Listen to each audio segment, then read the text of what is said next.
All right, today we're jumping into the final super important steps that take a tiny plant in a field and turn it into the food on our tables. Let's get right into it. Hey, welcome back.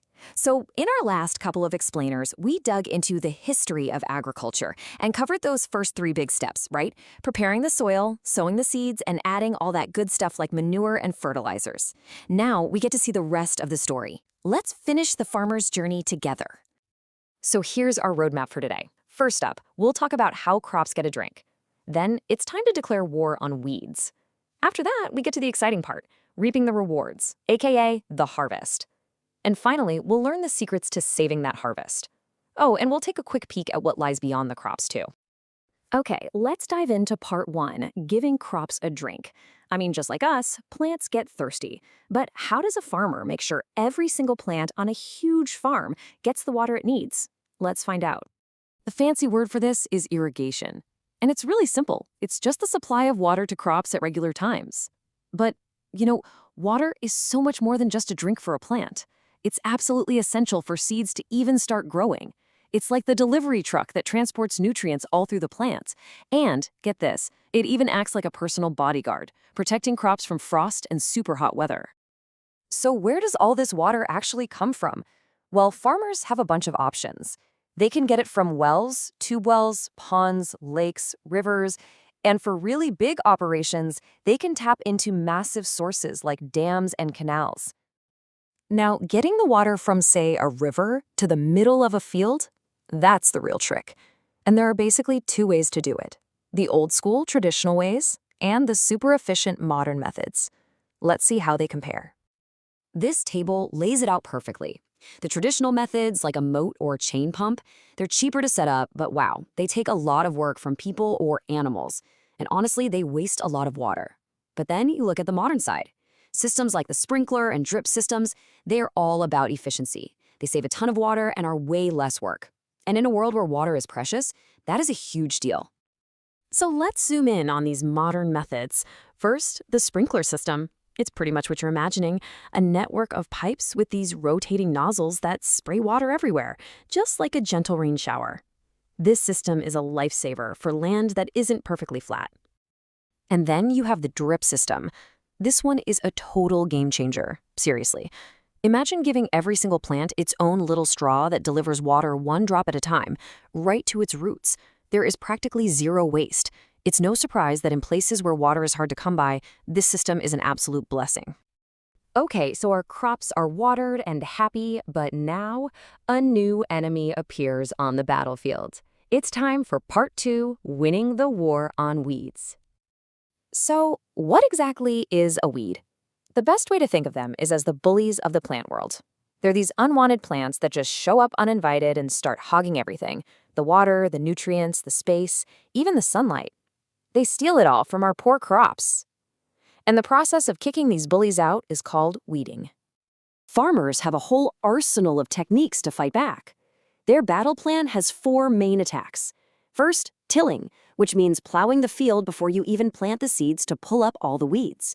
Then there's good old-fashioned manual removal, using a tool called a kerpee. You can also use machines to pull them up. And finally, there's the high-tech option, chemical control. This last method uses special chemicals called weedicides. A common one is called 2,4-D. You just spray it, and it kills the weeds but leaves the crops alone. And this is so important, safety first. These chemicals can be dangerous, so farmers absolutely must cover their nose and mouth to stay safe when they're spraying. The weeds are gone, the crop is thriving, and now it's time for the moment we've all been waiting for. Let's get into part three, reaping the rewards. Harvesting. This is the payoff for all of the farmer's hard work. It's simply the cutting of the crop once it's fully grown and mature, which usually takes about 3 to 4 months.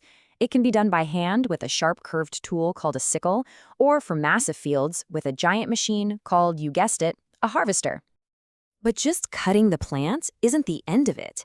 Now you have to separate the part we eat, the green, from the part we don't, which is called the chaff.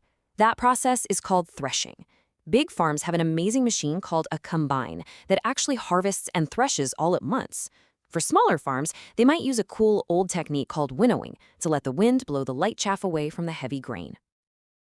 After months of back-breaking work, the harvest is a huge deal. It's not just a relief, it's a reason for a massive celebration. And all across India, people celebrate with incredible festivals. You've got Pongal, Baisakhi, Holi, Diwali, Nobanya, Bihu, all celebrating this amazing moment of abundance. Okay, the grain is in, the parties are over, but the work isn't quite finished. Now we have to make sure it all stays safe. Welcome to part 4, Saving the Harvest. So, the harvest is done. The farmer can finally kick back and relax, right? Not so fast, because getting the grain out of the field is only half the battle. Keeping it safe is a whole other challenge. Once it's in storage, the grain has a lot of enemies. There's moisture, which can make it rot, and then there are pests. We're talking insects, rats, and even tiny microorganisms that all want to have a feast. So, what's the #1 most important line of defense? It's simple: drying the grains really well in the sun to get all that moisture out. Now, how you store the grain really depends on how much you have.